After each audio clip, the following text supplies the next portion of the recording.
Welcome, bulls and bears. JJ here. It is Bull Boom Bear Bust. It is Tuesday, February 11th, and we're going to do a market update here. We got big announcements and some interesting words coming out of the Fed. We're going to look at the continuous repo operation and the level of involvement now that the banks are getting injected with. And we're going to talk about household debt. It actually took the biggest jump in over a decade, which is not a good sign. Is it sustainable? Is it not? Let's find out. Let's get into it. Now, first of all, no surprise. Nobody should be shocked by this. New record highs on the S&P and the NASDAQ both. Dow was down just a bit. No new record high there, but we expect that to go on to new record highs here probably in the next few days.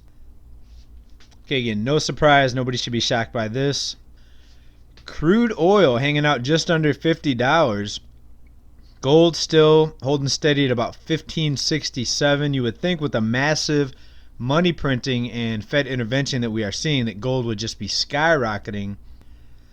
But I'll let you figure that one out. We've talked about the manipulation in the gold market. Hopefully more people will be getting in trouble for that. We'll have to see. You'll have to wait and watch.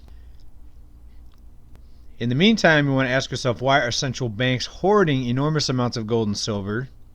I think there is a reason behind that we're going to find out the true meaning behind that in the very near future. But let's talk about the Fed intervention today.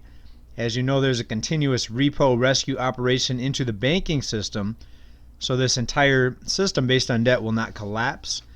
And today, February 11th, we have two separate operations. The one day was just under $37 billion. The longer term one, the 14-day repo, $30 billion. So altogether, just under $70 billion. I think it's almost become boring by now, the numbers. I mean, if I would have said that it was $200 billion or $300 billion or $10 billion, would you have felt any different with any of those numbers? Most of us, I would say no. I'm pretty much used to it if you're following this. The thing about it is the average person has no clue right now the big trouble that the financial system is in.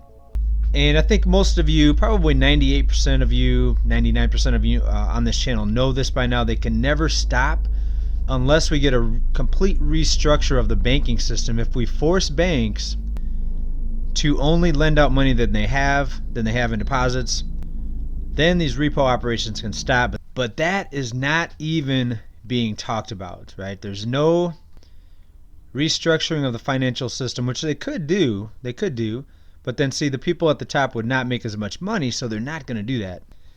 Think about it. When banks are allowed to lend out money they don't have, and they get the money essentially free, very little interest they end up paying with the low Fed funds rate, go ahead and loan it out to people on credit cards at 17, 20, 25%, make enormous profits.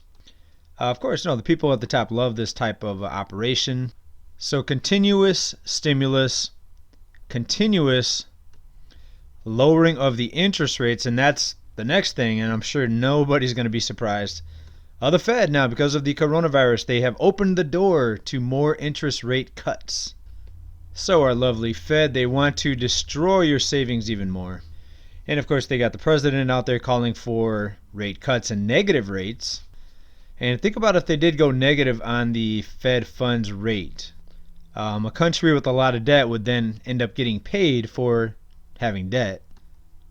Just the opposite would happen. Instead of accruing interest on the debt, we would get paid for having debt. So, of course, the president's going to be out there pushing for negative interest rates.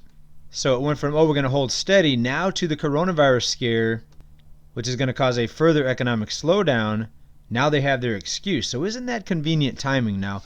I'm not one to put out theories or not trying to put any ideas in anyone's head, but I'm just asking the question, isn't this interesting timing that this virus outbreak happened at this point in the economic cycle?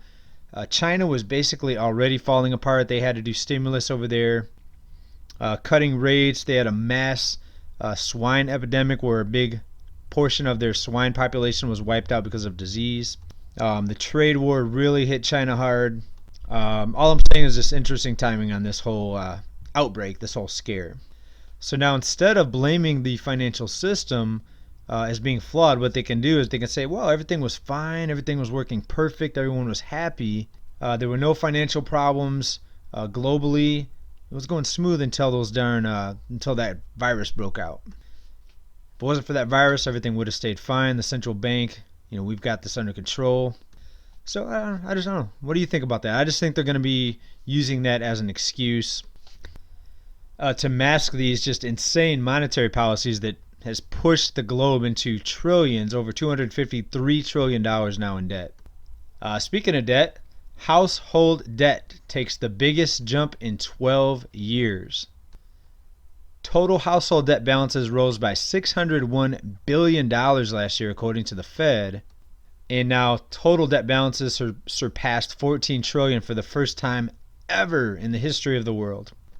So what we really should do to figure out where this thing is headed, where this economic system is going to take us, is ask ourselves, is this sustainable? Can households continue to take on increasing amounts of debt into infinity? And will wages just continue to rise to match this level of accumulation of debt? And even if wages did rise for some individuals, for the working class, what about the people on fixed income? What about retirees or people on some sort of other fixed income, Social Security, maybe recipients of unemployment or some other benefit program? And they're on this monthly fixed income, and then we have prices rising because of this inflationary environment, rising rents, rising home prices, therefore rising taxes. Fees are rising. I just had to register my vehicle and my car registration here in California. It's a used car. It's like 6 years old. It's not a new car. And now it's, I think, 30 something, almost $40 higher than what it was last year, which is way more than what they're telling us for inflation. This is just a dangerous situation. I mean, ultimately, I think the bankers are going to own everything. The billionaires, the millionaires, they're going to come in and pick up the pieces. And the bottom 99% are going to be in deep trouble because most people are just not prepared. They don't understand what's coming. They don't realize that the problems were never fixed. The problems from 2008 when the banks needed the bailouts were never addressed. All we did was, quote unquote, fix it with more and more debt. And the bigger this bubble inflates, the worse it's going to be when it deflates. Right? That's where the big money's made, on the deflation, when they can come in and buy these assets for ultra cheap. And we're going to see people like Warren Buffett, who took big stakes in interest in real estate investment companies. And I believe society is going to get pushed more and more towards a renter society where nobody owns anything. Everyone's going to lease their cars because cars are too expensive. Everyone's going to rent. It's going to be the hedge funds, the corporations, and the ultra elite, the top 1% that are going to own most of the homes. I hope not. I hope something changes this direction that we're headed in, changes this system. But I don't see much happening. I don't see much changing anytime soon because, first of all, most of the population has to be awake to what's happening for that to occur. And they have to hold the politicians' feet to the fire that are creating these monster bubbles. And that's not happening, right? People are out there cheering because their 401k doubled in the past 10 years, which is great, right? If you want to say that paper gains are great, if you're retiring and you're cashing out tax-free, it's great, good job, congratulations. But compared to the amount of wealth that is being consolidated at the top, these people have their own private jets, private islands, they have their getaway bunkers, and they're likely just going to own everything and will be the bottom 99% a bunch of serfs. There will be no middle class. It's going to be the ultra elite, the 1%, and then the bottom in poverty, 99%. Now, am I saying it's going to happen next week? No, I'm not saying that. But I believe, just on what's happening here, that is the long-term plan for the elites. And believe me, I hope I'm wrong. If I'm wrong, let me know down in the comments where I'm wrong, and let me know how this is going to unfold. Or just let me know what their plans are. Nobody can predict the future, but what do you think their plans are? What is the reason for this? Why are they keeping this economy propped up? And why can't they be honest with people? Well, I think they can't be honest with people because people wouldn't understand. So instead, they're just pointing to the stock market and making people feel like everything's okay. And then the rude awakening becomes after November 2020. And by then, it'll be too late. we're already stuck in a second term? Or will things change in the second term? Maybe there's a big plan to restructure this entire financial system, maybe a bankruptcy, and just reset it, hit the delete button, reset it back to zero, and start off with a whole new system, right? So I've heard people talk about that. To me, that seems extremely wild and too good to be true. But let me know what you think. Thanks for watching this update. Bye for now.